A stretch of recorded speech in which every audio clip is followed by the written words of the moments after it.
நான் சில மாதங்களுக்கு முன்னாடி சொன்னீங்க கந்த சிருஷ்டி நேரத்துல கந்தர் அனுபூதி சத்சங்கத்து போது சொன்னேன்,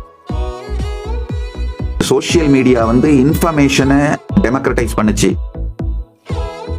இன்டர்நெட் வந்து நாலேஜை டெமோக்ரட்டைஸ் பண்ணுச்சு. இப்ப ஏஐ வந்து இன்ஃபர்மேஷன், நாலேஜ், எக்ஸ்பர்டைஸ் எல்லாத்தையும் டெமோக்ரட்டைஸ் பண்ணிடுச்சு.